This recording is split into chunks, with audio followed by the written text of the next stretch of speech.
I walked through Shasta Trinity's thick bushes, sweat running down my back in the September air. 13 years with the Forest Service had taught me to know these woods really well, but some parts held secrets I never wanted to understand. "Right, you copy?" The radio at my hip crackled. I thumbed the button. "Go ahead." Perimeter sweep complete on the east side. No sign of Harris or Wheeler. "Roger that. Continue to the north checkpoint." The missing hikers had been gone for 36 hours, past the golden window for finding people alive and coherent. I'd split our 8-person team into pairs, covering a 5-mile radius from where the hiker's car had been found. I pushed through a tangle of manzanita, my boots sinking into the soft earth of a natural clearing. The trees weren't as thick here, letting sunlight spot the ground. That's when I saw it. A staircase, just standing there. The wooden steps went up about 12 feet, leading to nothing but empty sky. The banister had a curve at the top and looked like polished dark wood. It didn't belong here, this perfect staircase that looked like something from an old house, with fancy woodwork on each step. Number 6. This was the 6th one I'd found in my career. I reached for the small pocket notebook in my breast pocket, but I didn't go closer. That was the rule, never get closer than 10 yards. I'd learned that from Robert, though he'd never explained why. The staircase had a weird shadow on the forest floor. Nothing grew on the wood. No moss, no lichens. Even dust seemed to avoid its surface. I marked its location in my GPS unit and took several photos from a safe distance. The pictures couldn't show what made the stairs so weird. They looked completely out of place in the forest and somehow weren't damaged even though they were out in the open. My radio buzzed again, startling a nearby chipmunk. "Tom, it's Mike. I found Wheeler. He's alive." Relief rushed through me. "Location? Creek bed, about 2 miles northwest of the parking area. He's..." Michael paused. "He's not making much sense. Keeps talking about a man with no face.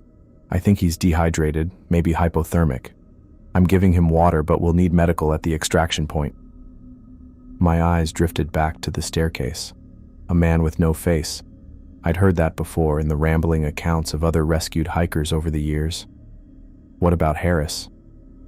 No sign. Wheeler says they got separated yesterday afternoon. Something about Harris wanting to climb. The transmission cut out momentarily. But he wouldn't. Said it didn't feel right. My gut clenched. "I'm heading your way. Keep him warm and hydrated." The staircase was at the edge of my view as I marked my trail and headed northwest. I turned away from it on purpose. I've learned that if you stare too long, it's tough to stop looking. 6 hours later, back at headquarters, I updated the search status on the whiteboard. Wheeler was at Mercy Medical, getting treated for exposure and dehydration. Harris was still missing, now listed as a recovery instead of a rescue operation. The afternoon search had found nothing but old trails and false leads. I waited until the office emptied before unlocking my personal filing cabinet. The bottom drawer had a topographical map of Shasta Trinity, with colored pins marking weird things I'd found over the years. Red for staircases, blue for areas where compasses didn't work, yellow for strange sounds, green for seeing things that shouldn't exist. I added a new red pin and wrote down the date and coordinates in my private logbook. I still couldn't figure out the pattern.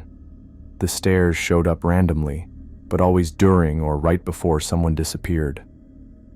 The office door opened behind me. "Still here? Thought you'd have gone home by now." Michael leaned against the doorframe, his beard flecked with dirt from the day's search. I closed the drawer quickly. "Just finishing up the report. How's Wheeler doing?" "Doctors say he'll recover physically, mentally." Michael shrugged. "He's still talking about the faceless man who tried to lead them somewhere. Says Harris wanted to follow." "People say crazy things when they're lost," I said, the lie tasting bitter. I'd been hiding what I knew for too long. Dehydration, fear, isolation, the mind plays tricks. Michael nodded, but I could tell he didn't buy it. After working together for so long, he could always tell when I wasn't telling him everything. "You heading out soon? Team briefing at 0600 tomorrow for the Harris recovery." He pushed off from the doorframe. "I'll lock up." After he left, I reopened the drawer and stared at the pins spread out like stars. The first red one dated back 13 years to my first year with search and rescue. Robert had been leading that operation, a missing child in the Northwest area. We'd been searching for hours when I spotted what looked like a weird spiral staircase twisting around a huge pine tree. "Hey, Rob," I'd called out. "Check this out. Someone built a..." He grabbed my shoulder before I could take another step, pulling me backward hard enough to make me stumble. "Don't," he'd said, his voice low and tight. "Never approach the stairs. We don't talk about them. We don't touch them. We don't climb them. Not ever."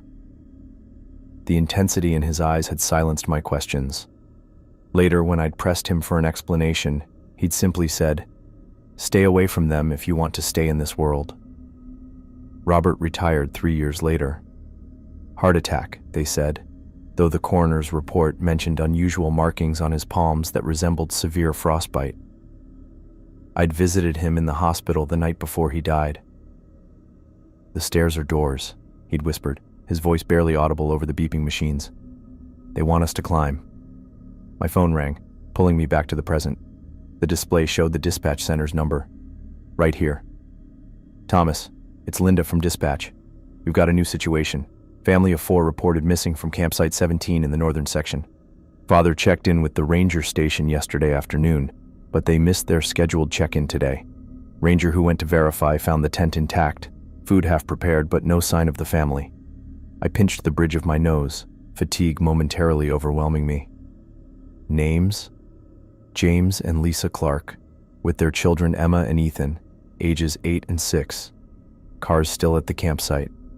No sign of distress. "I'll assemble the team. First light? Sheriff wants you out there tonight if possible. Weather's turning bad tomorrow." I checked my watch. 9:17 p.m. "I'll call everyone in. Have the sheriff secure the site. No one goes wandering." After organizing the night operation, I headed to my truck, pausing when I noticed Michael in the parking lot. He was standing weirdly still, looking at the tree line behind the station. "Mike," he turned slowly. "Tom, I didn't tell you everything earlier." His voice was steady but tight. "Last night, after we split up to get some rest, I heard something outside my cabin. Thought it was deer at first. What was it? Footprints, this morning, all around my cabin, small, like a child's. Perfect circles over and over, but here's the thing." He swallowed hard. "The ground was muddy from the rain, but the prints weren't sinking in. They were just impressions, like something was mimicking weight without having any." I nodded, trying not to show how scared his words made me. I'd heard similar reports before, always right before a staircase showed up. "You bringing your sidearm tonight?" he asked. My hand instinctively checked the pistol at my hip, standard issue for predator protection, though I'd never drawn it for that purpose. "Always do." "Good, because whatever's out there..." He trailed off, then squared his shoulders. "I'll get my gear." In my truck, I packed extra batteries for my flashlight, water purification tablets, and a first aid kit bigger than what the rules said I needed. I'd learned from past jobs to be ready for anything. Something weird was in these woods, something that left those stairs around, and I still didn't understand how it all worked. The Clark family was out there somewhere, and we didn't have much time left. I'd noted 3 staircase sightings in the northern section in my logbook over the last 10 years. "Not this family," I muttered as I zipped my pack. "Not on my watch." It was getting dark outside as I finished my preparations. The forest looked like a solid black line against the night sky. Something was waiting out there, something weird that we still needed to take seriously. I checked my watch again.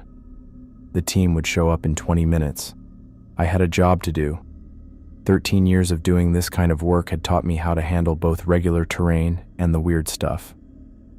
I closed the truck door and walked back to the station. I felt the responsibility on my shoulders like an old backpack I was used to carrying. 3 days into the search for the Clark family, we were all getting discouraged. We'd combed miles of Kings Canyon National Park, moving in grid patterns from their last known location. The nights had been cold, the days relentless. I walked through a section of old-growth forest with Michael and two sheriff's deputies, our boots crunching through fallen pine needles. My shoulders hurt from the weight of my pack, but taking a break wasn't an option, not with two children missing. "Tom, over here." Michael's voice cut through the stillness. I pushed through some serviceberry bushes into a small clearing. The campsite appeared right in front of us. A blue family-sized tent was staked into the ground. A folding table held plates of half-prepared food. 4 camp chairs sat around a fire pit lined with stones, where the fire still had some burning embers. "They left in a hurry," Deputy Carson murmured. I approached the picnic table where 4 mugs were lined up. Steam rose from their surfaces. I pressed my hand against one mug. Warm. Not hot, but warm enough that it couldn't have been sitting for more than 30 minutes. "Coffee's still warm," I said, my throat tightening. "Check the tent." Michael ducked inside while I examined the rest of the site. A paperback novel lay open on one of the camp chairs, its pages fluttering in the breeze. A child's stuffed dinosaur sat propped against a backpack. The family cooler stood open, ice only partially melted. "Phones, wallets, car keys, all here," Michael reported, emerging from the tent with a plastic bag containing the IDs. Even the kids' tablets, nothing missing. People didn't walk away from their identities, their money, their connections to the world, not willingly. "I want a 500-yard perimeter sweep," I told the deputies. "Work outward in spiral patterns, document anything unusual." While they began their search, I walked around the campsite looking at the ground. The dirt was soft from the recent rain, which made it easy to see tracks. There were adult footprints all over the clearing, just the normal pattern of a family setting up camp. Then I saw something that made me stop. Small footprints, a child's, led away from the campsite toward a thick group of redwoods. They went in a straight line, like the kid had a purpose, as if they'd seen something worth following. "Michael," I called, "I've got tracks." He joined me, squatting to examine the prints. "Emma or Ethan?"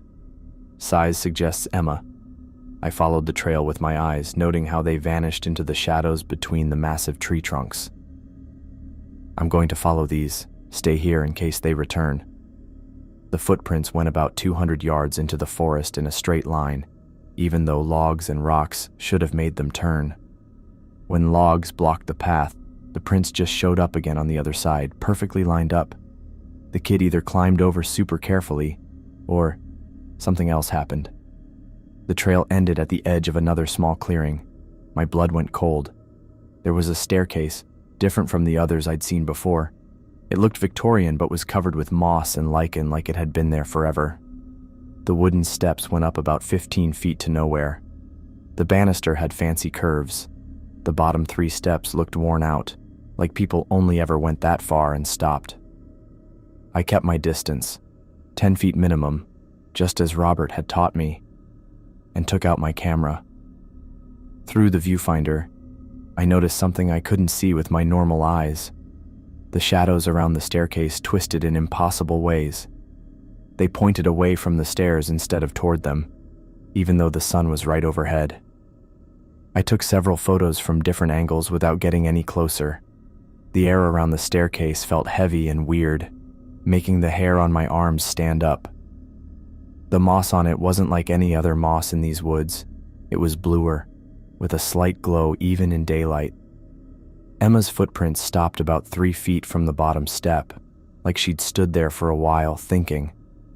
Then they just vanished. Not faded, not covered, just gone, like she'd been picked up from that spot. I marked the location on my GPS and made my way back to the campsite, where Michael was bagging potential evidence. "Find anything?" he asked. I hesitated, then made a decision. Another staircase. His hand stilled over the evidence bag. "Like the one from yesterday? What does it mean?"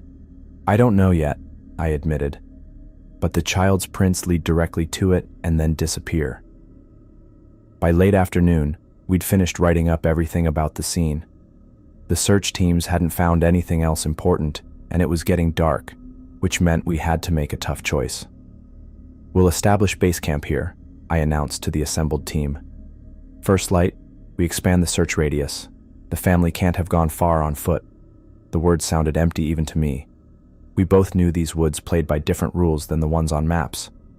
When it got dark, the team put up tents nearby, close enough to stay safe but far enough from where the Clarks had been to keep the evidence clean. We couldn't have a fire because of the ban, so we just had blue LED lanterns and headlamps flashing here and there as everyone got ready for bed. I took first watch, sitting on a fallen log at the edge of our camp. The forest was different at night. Sounds traveled weird, and shadows looked like they were moving on their own instead of just following the light. I looked at my watch. 11:43 p.m. Someone would take over at 2 a.m. Time crawled by. I went over everything we'd found that day, trying to figure out what happened to the Clark family. The untouched belongings, the warm coffee, the straight line of footprints. None of it fit with anything I'd seen in normal search and rescue jobs. I nodded off even though I tried not to. I woke up suddenly, already grabbing for my flashlight. My watch said 2:03 a.m. Something woke me up, but no one had come to take over watch yet. Then I heard it, kids laughing far away but easy to hear in the quiet night. High-pitched and happy, it came through the trees from somewhere west of us. I should wake Michael and follow the rules. 2 searchers minimum for night operations. That was the rule, my rule, made after too many rescuers got lost themselves. The laughter came again, closer now. A little girl, giggling like she was playing hide and seek. Emma Clark. Had to be. I broke every rule I'd made in 13 years of service. I grabbed my pack, checked my gun, and snuck away from camp alone, following the sound into the dark. My flashlight cut through the night, lighting up spots of ground, ferns and tree trunks standing tall in the darkness. The laughter kept pulling me forward, always just ahead, always out of sight. Something about it made me want to chase it, find it, protect it. 15 minutes into the forest, the sound changed. The laughter got weird, like someone messing with the volume and pitch. It got so high it hurt my ears, then so low I felt it in my chest more than heard it. No real kid sounded like that. I should go back. Everything inside me said this was bad. I kept going. The weird laughter led me to another clearing, this one a perfect circle like someone had carefully cut it out of the woods. I shined my light around and saw something that made me stop cold. A tall figure stood next to another staircase, this one made of dark stone instead of wood, with steps that looked really old. The figure looked human-shaped but wrong in ways I couldn't really understand. Too tall, too skinny, with arms and legs that bent in ways they shouldn't. Where its face should have been was just smooth, blank skin. The faceless thing didn't move as my light hit it. It just stood there, one long hand on the rail of the stone staircase. I stepped back without meaning to. The thing's head turned to follow me even though it had no eyes. The laughter had stopped.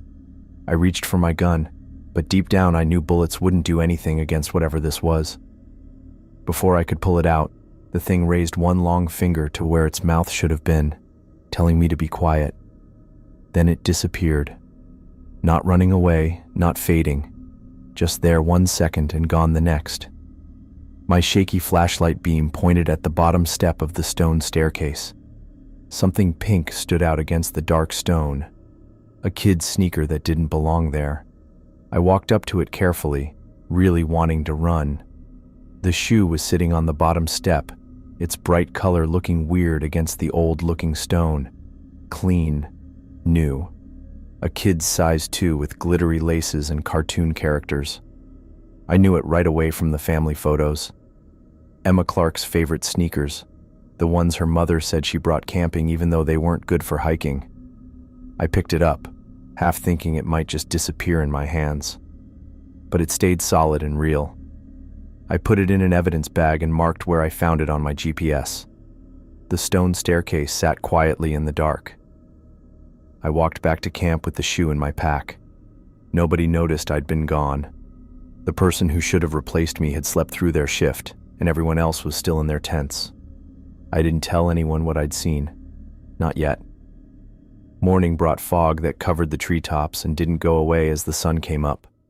After telling the search teams what to do and sending them to widen our search area, I took Michael aside. "I need your help with something," I told him, leading the way to where we'd set up a makeshift command post. "We need to go through the old case files." "What are we looking for?" He pulled a crate of folders from beneath the table. "Patterns, specifically cases involving staircases." Michael gave me a skeptical look but didn't question further. We spent the next hour digging through archived reports, pulling anything that mentioned unusual structures in the wilderness. The pile grew higher than I'd expected. "There's something here," Michael said, spreading out reports from the past 30 years. "Look at the dates and locations." He was right. The staircases appeared in clusters, always preceding disappearances. 3 in the summer of '98 before a family of 5 vanished. 2 in 2003 before a solo hiker disappeared without a trace. 4 in 2011 across 3 different sectors of the park. "It's like they're gathering before something happens," Michael murmured. At the bottom of the last crate, I found a weathered manila folder, its edges crumbling with age. The label read simply Jane Doe #4776 in faded typewriter ink. Inside was a report like none I'd seen before. In October 1976, rangers had found a woman wandering near Mist Falls, severely dehydrated and disoriented. Her clothes were decades out of style, and she carried identification for a 25-year-old woman who had been reported missing in 1947. The woman appeared to be in her 70s. Medical examination revealed no explanation for her apparent rapid aging. She remained catatonic for weeks, unresponsive to all treatment. Then one day, she began speaking, the same phrase over and over. "Don't climb the stairs. They take you places you can't come back from." She died 3 days later. Autopsy revealed cellular degradation consistent with extreme old age, though her dental records confirmed she was indeed the missing 25-year-old from 1947. I closed the folder, my hands unsteady. "Tom, what's going on?" Michael's voice pulled me back to the present. "What aren't you telling me?" I reached into my pack and pulled out the evidence bag containing the pink sneaker. "I found this last night." I placed it on the table between us, on the bottom step of a staircase about half a mile west of here. Michael picked up the bag, examining the shoe. "This matches the description of Emma Clark's sneakers." "It was placed there deliberately," I said, "like bait in a trap, or a message." "From who? For who?" I had no answers, just more questions piling up. The shoe sat between us on the table, looking weirdly bright against our dull command tent. The radio crackled as search teams checked in. Nothing from any sector. No sign of the Clark family, no weird tracks, no hints about where they'd gone. The staircases were still out in the forest. I'd counted 7 so far in this area. Each one seemed connected to the people who disappeared, and somewhere in those woods, something without a face was moving around, taking shoes. "We need to expand the search," I told Michael, returning the reports to their folders, "and we need to be careful." Michael nodded with a serious look on his face. We both knew what we'd found was big, even if we didn't say it out loud. Something weird was going on in these woods, something we couldn't explain but couldn't ignore either. The small pink sneaker sat on the table, reminding us exactly what we were dealing with. I drove to the Mendocino field office the following morning, Emma Clark's pink sneaker sealed in an evidence bag on the passenger seat beside me. The bright pink shoe looked so out of place given what it meant. I couldn't sleep after finding it. My mind kept playing back the meeting with that faceless thing over and over. The forensics lab was in the basement of the regional headquarters. No windows, bright fluorescent lights, and a strong smell of chemicals. Dale Winters had been there for nearly 20 years and had checked out everything from arson cases to animal attacks. If anyone could tell me something useful about that shoe, it was him. "Right." Dale nodded without looking up from his microscope when I entered. His salt and pepper beard had grown longer since I'd last seen him. "Heard you're working that missing family case." I placed the evidence bag on his desk. "Need you to run full tests on this. Priority. Dale finally looked up, his eyes on the small pink sneaker. One of the kids? Emma Clark's, 8 years old. He picked up the bag, examining the shoe through the plastic. Where'd you find it? I wanted to tell him about the stone staircase that shouldn't exist and the faceless thing that left it there. But I kept quiet. About half a mile west of their campsite. Dale's eyebrows rose slightly. Weather's been rough up there. This looks brand new. That's what caught my attention, I said, grateful he'd noticed without prompting. No mud, no water damage, like it was placed there recently. DNA comparison? I handed him a separate bag containing a hairbrush from the Clark's tent. From their belongings, Mother confirmed it's Emma's. Dale got to work right away, quick like he'd done this a million times before. I watched him swab the inside of the shoe, make some slides, and put samples into different machines. You got somewhere to be? He asked after 20 minutes of my hovering. Just want preliminary results. Search team's waiting. He grunted. Give me an hour, get some coffee. I went to the cafeteria on the main floor where I could see the forest through tinted glass that made all the greens look darker. I grabbed a cup of coffee that tasted really old and opened my notebook. I'd drawn rough sketches of all the staircases I'd found, writing down how they were different from each other. The wooden Victorian at Harris and Wheeler's search site, the moss-covered one near the Clark's campsite, the stone staircase where I'd found Emma's shoe. They were all different, but they all had something weird about them that just didn't show up in photos. I wrote down stuff about the faceless thing too, how its body looked all wrong, the way it moved, and how it used hand signals instead of talking. The hour went by slowly. When I went back to the lab, Dale was waiting with printouts all over his desk. It's definitely the Clark girl's shoe, he said without preamble. DNA from skin cells inside matches the sample from the hairbrush, but you're not going to like the rest. Tell me. No environmental transfer, none. Dale pointed to microscope images. No soil particles, no plant matter, no insect remains. The rubber sole shows minimal wear consistent with a new shoe. That's impossible, I said, though I knew better. It's been in the wilderness for at least 3 days. Dale shrugged. Science doesn't lie. This shoe wasn't on the ground for any significant period. Either it was protected somehow or what? Or it wasn't in our environment at all. He looked uncomfortable saying it. Dale was a facts and evidence man, not given to speculation. There's something else. The interior fabric shows trace amounts of an unidentified blue pigment. Not from manufacturing, it's distributed unevenly, concentrated around the heel area. He handed me a close-up photograph showing tiny blue specks glowing under ultraviolet light. Any idea what it is? Not mineral-based, not any commercial dye I've seen. I've sent samples for more detailed analysis, but it'll take a few days. He hesitated. Tom, whatever this kid stepped in, it's not from around here. I thanked him and collected both the evidence and the report. I felt weighed down by what I'd learned as I drove back to Kings Canyon, the pink sneaker sitting in the passenger seat again. It wasn't just out of place. It looked wrong, like it didn't belong in our world. It was already evening at the search base camp when I got back. Most team members were eating or resting after another day with no new leads. I went to the command tent to update my notes, adding Dale's findings to the growing file of weird stuff. Ranger Wright? A soft voice interrupted my thoughts. Sarah Blackwood stood in the tent entrance as the sky got darker. She was 76 and knew more about the park's history than anyone else. Her gray hair was in a tight bun, and she rested on her walking stick.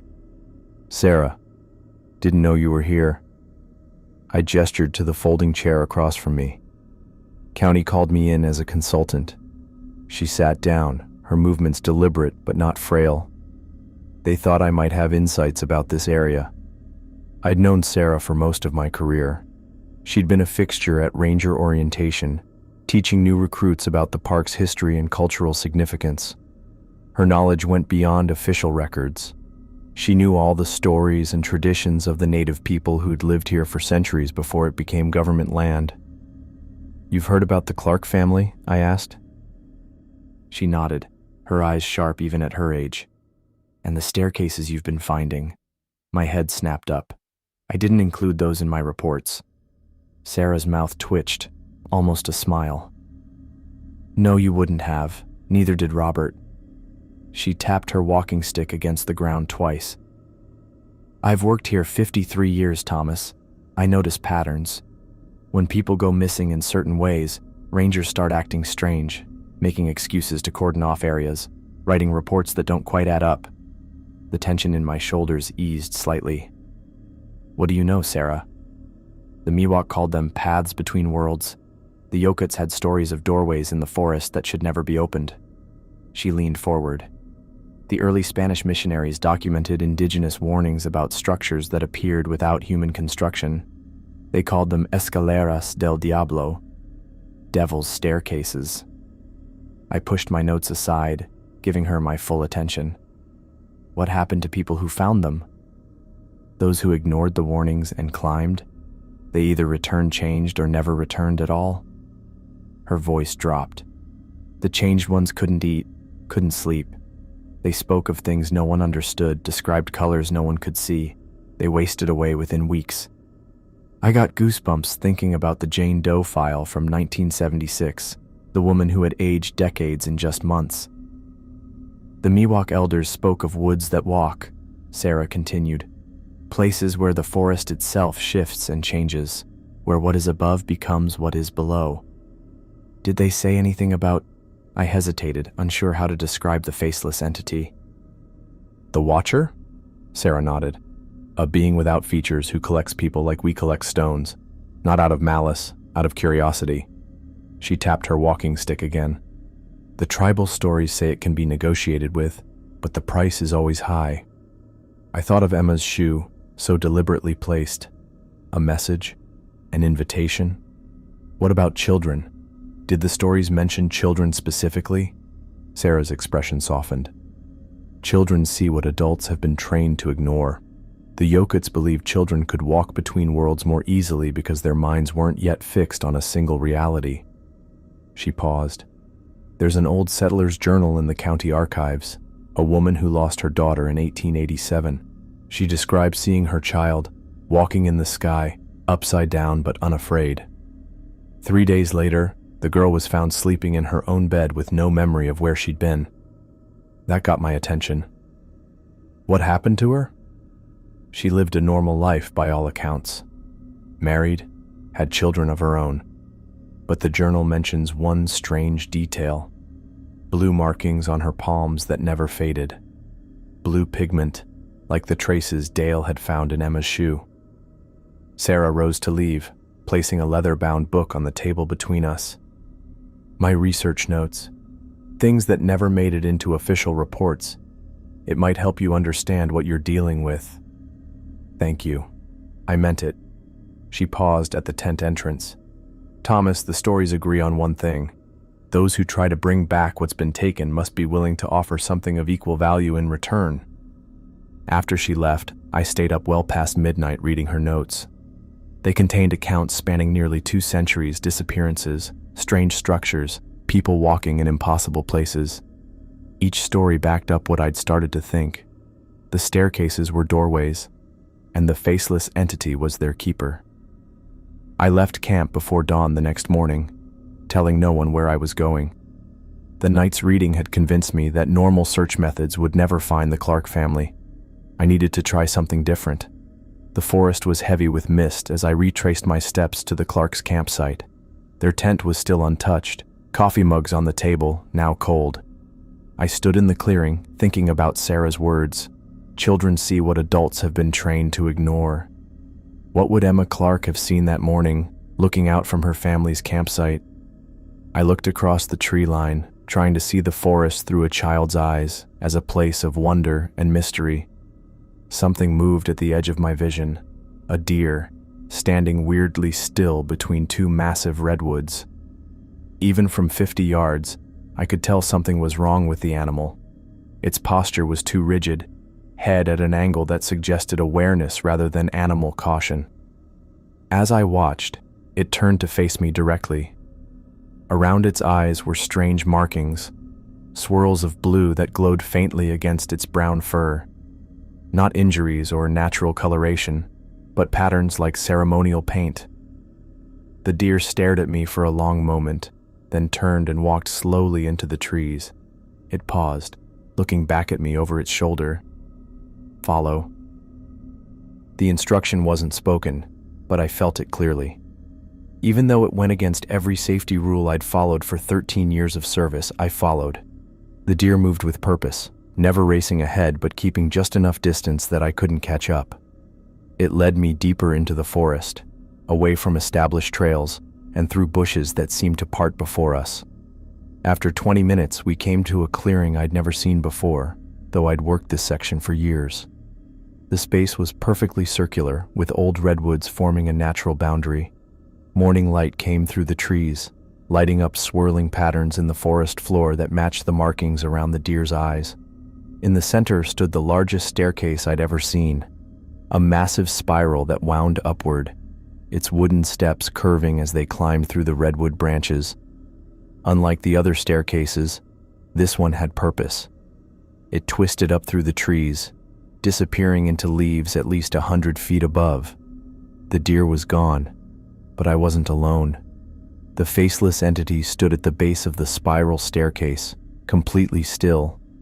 It wore what looked like a formal suit from another century, the fabric changing between solid and transparent as I watched. Its smooth, featureless head turned toward me with precise, eyeless tracking. Every instinct told me to run. Instead, I approached carefully, stopping at what I hoped was a safe distance. The entity didn't move to run or attack. It simply waited, one unnaturally long hand resting on the banister of the spiral staircase. After a strange moment, it pointed upward with a finger too slender and too jointed to be human. I followed the gesture, looking up through the spiral opening in the trees. Through that gap, I saw something impossible.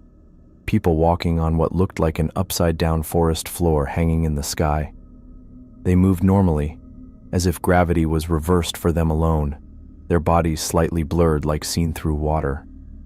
Among them, I recognized the Clark family, James and Lisa walking hand in hand, Emma skipping ahead while Ethan clutched a stuffed dinosaur to his chest.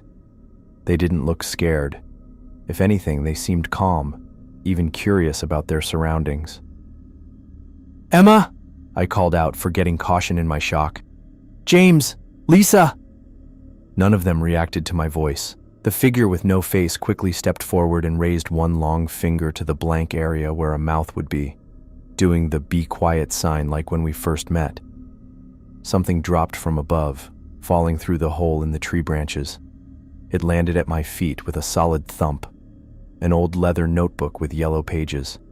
I bent down to grab it, still watching the figure. When I stood back up, both the figure and the spiral staircase were gone. The clearing was still there, but now it just looked like normal forest ground with no trace of the weird patterns from before. The upside-down forest above had disappeared too, taking the Clark family with it. I opened the notebook with shaky hands. The first page had just one line of text in faded ink. "To those who seek what has been taken, read carefully. The price of ignorance is permanence." The next pages had first-hand stories from people who'd found the staircases. Some from only 10 years ago, others so old I could barely make out the handwriting.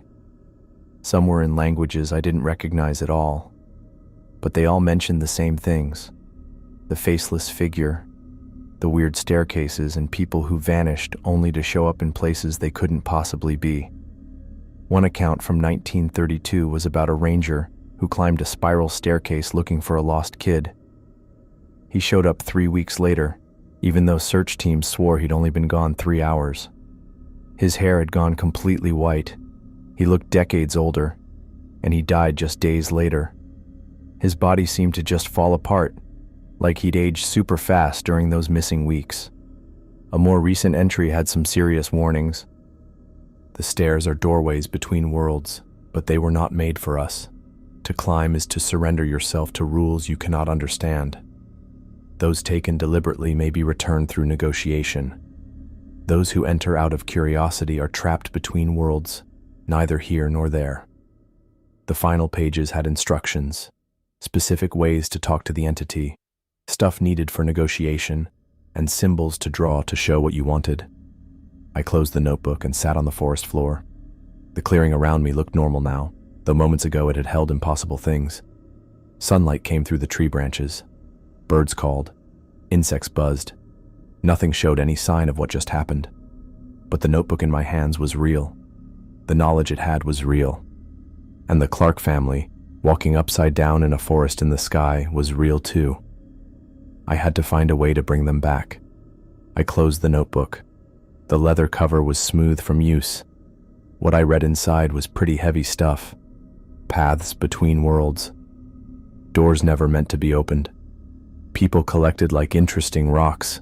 The Clarks were still alive. I'd seen them walking upside down in that impossible forest in the sky. They could be brought back, if I was willing to pay the price. My watch read 10:23 a.m.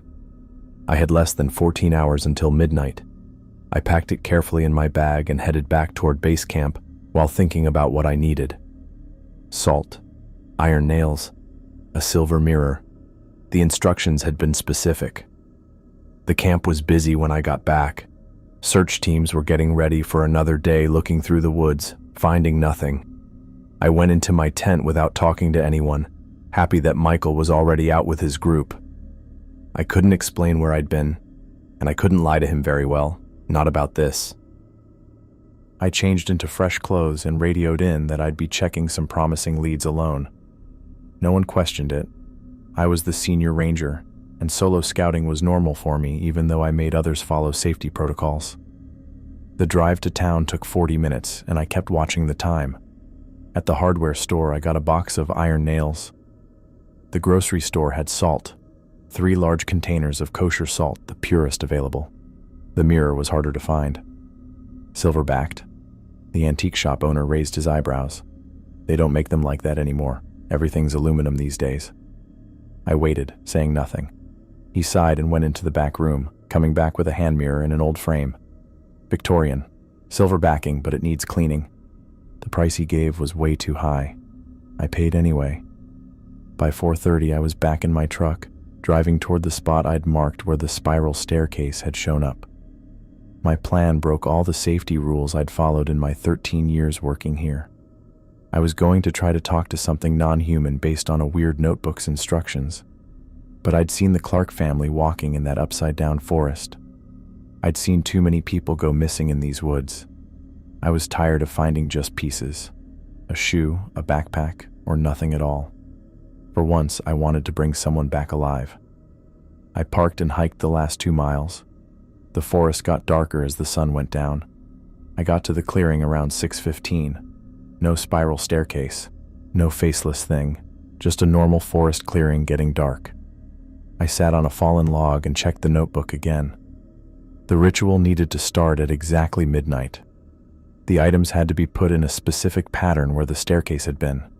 Symbols drawn in the dirt would let us talk. I spent the next hours getting ready. I cleared stuff from the forest floor, counted out 27 iron nails, measured salt into piles, and wiped the silver mirror with my shirt until it was clean. The forest got quiet as it got dark. No owls, no insects. The silence felt heavy. My watch said 11:47, almost time.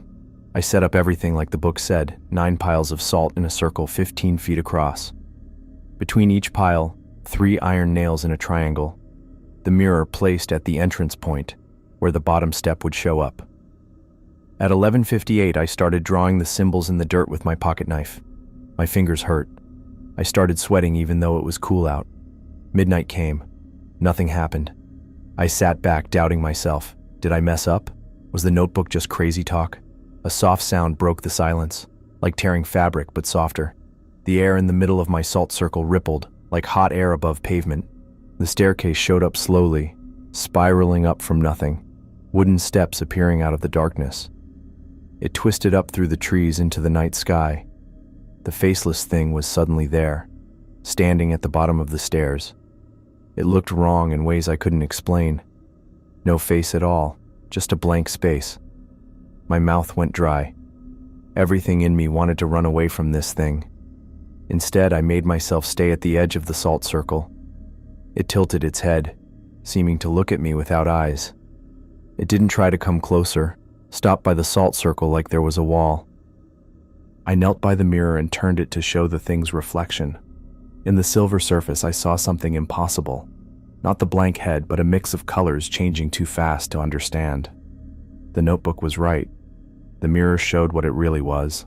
Not solid, but energy and light shaped like a person. I started talking by drawing the first symbol in the dirt near the mirror. The thing pointed at the symbol, then drew its own mark. 3 connected spirals. The air got colder. My breath made clouds in front of me. Through symbols drawn in dirt and shown in the mirror, we had a strange talk. I learned the staircases were doorways made by beings from another dimension, collectors who traveled between worlds gathering experiences. People who went up the stairs got stuck between worlds, but those taken on purpose, like the Clark family, could be traded back. I drew the symbol for trade and offered my help. I would tell it how people move through the forest in exchange for the Clark family. I knew the trails and where people liked to go. The thing stood still for what felt like hours, but my watch showed only minutes. Then it bent down, moving in a weird way, and drew a complex symbol next to mine. It accepted, with conditions. We worked out the terms. I would stay connected to this thing. When it needed information, it would find me and I would help.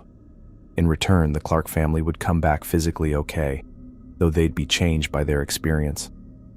I agreed right away, drawing the symbol for agreement. The thing touched the mirror with its long fingers. The silver got hot, glowing red then white before cooling down. When it moved its hand, a handprint was burned into the back, a mark that would never come off. "When?" I asked, breaking the silence for the first time. The thing raised one hand, palm up. A small pink object appeared, Emma's other sneaker, matching the one I'd found earlier. It put the shoe on the bottom step of the spiral staircase. The mirror's surface rippled, showing me an image of the Clark family's campsite at dawn. Then the thing stepped onto the staircase and went up. Its movements weren't normal. 3 steps up, it stopped and turned back to me. Even though it didn't have a face, I knew it was watching me. Then it kept going up, vanishing into darkness. The staircase stayed there for another minute before it disappeared, leaving only the pink sneaker behind on the forest floor. I packed up my stuff, except for the mirror, which I wrapped carefully in cloth. The handprint burned into its silver backing seemed important somehow. I spent the night hiking to the Clark family's campsite, with the pink sneaker in my pack next to its mate. I was both hopeful and worried that the thing wouldn't keep its promise. The first rays of sunlight broke through the trees at 5:43 a.m. The air changed. My ears popped. I heard what sounded like far-off thunder roll through the clearing even though the sky was clear. Then they were just there, the Clark family, all 4 of them, asleep in their tent like they'd never left. I walked up carefully, listening for their breathing. All 4 of them were breathing. They were alive. James Clark woke up first, surprised to find me standing outside their tent. "Ranger, what's happening?" He didn't remember disappearing. To him, they'd just gone to sleep the night before. When Lisa woke up, then the kids, they were all confused about why I was there and why they could see the search team base camp through the trees. "There was a storm warning," I explained, the lie coming easily. "We evacuated the other campers but couldn't reach you last night. Just checking that you're all okay this morning." They accepted this, though Emma looked at me like she knew more than any 8-year-old should. When she reached for her water bottle, I noticed the mark on her palm, blue patterns that matched what I'd seen on the deer's eyes in the forest. All 4 of them had the same marks. They didn't seem to notice them, and when I casually asked if they'd had any weird dreams, they couldn't remember any. I helped them pack up, suggesting they cut their trip short because of the weather forecast. They agreed right away, like they knew somewhere in their gut this place wasn't safe. As they loaded their car, Emma walked over to me, her pink sneakers kicking up dirt. I'd put them back in her tent before they woke up, right next to her sleeping bag. "We were somewhere else, weren't we?" she asked quietly, her eyes too serious for a child. I knelt to her level. "What makes you say that?" She shrugged. "The trees look the same but different, and I keep thinking about stairs." "Just dreams," I said gently. "Sometimes the forest gives us strange dreams." She nodded, not convinced but willing to accept the explanation. "Will you be okay?" The question caught me off guard. "Why wouldn't I be?" "The man without a face," she whispered. "He collects things." Before I could respond, Lisa called her to the car. Emma ran off, the moment of weird awareness gone, just a normal child again, excited to go home. I watched until their car disappeared down the forest road, then headed back to base camp to make the changes I'd been thinking about all night. New protocols, new warnings, maps redrawn with certain areas marked as restricted zones, explained away as environmental hazards, fragile ecosystems, unstable ground. Never the truth. The truth would cause panic, disbelief, removal from duty. "You look like hell," Michael commented when I found him at the command tent, dark circles under his eyes matching mine. "Long night," I replied, "but productive. The Clark family's been found." His head snapped up. "Where? How?" "They got turned around and spent the night in a ravine," I lied. "They're fine, heading home now." He stared at me. "That's convenient. Sometimes we get lucky." I spent the day rewriting reports, creating a paper trail that would hold up if anyone checked. The staircases never appeared in my official documentation. The strange footprints became wildlife tracks misidentified in poor light. The thing without a face became a trick of shadow and being tired. That night, alone in my cabin, I unwrapped the silver mirror. The handprint burned into its backing gave off a faint glow in the darkness. 5 long fingers spread out in a pattern no human hand could make. I'd taken on a job beyond what I was officially supposed to do. I would keep finding lost hikers, keep leading search parties, keep mapping the safe paths through these woods. But I would also watch for the signs I now knew, the blue markings, the weird stillness, the staircases showing up where no building should be. I would keep people safe not just from the dangers they knew about, exposure, injury, wild animals, but from the ones they couldn't understand. The paths between worlds, the doors never meant to be opened, the collections taken by things without faces. The mirror went into my safe, behind my gun and badge. The notebook joined it. Some things weren't meant to be shared. Outside my window, the forest whispered in the night breeze. Somewhere among those trees, staircases waited for people who weren't careful. But now they would have to get past me first.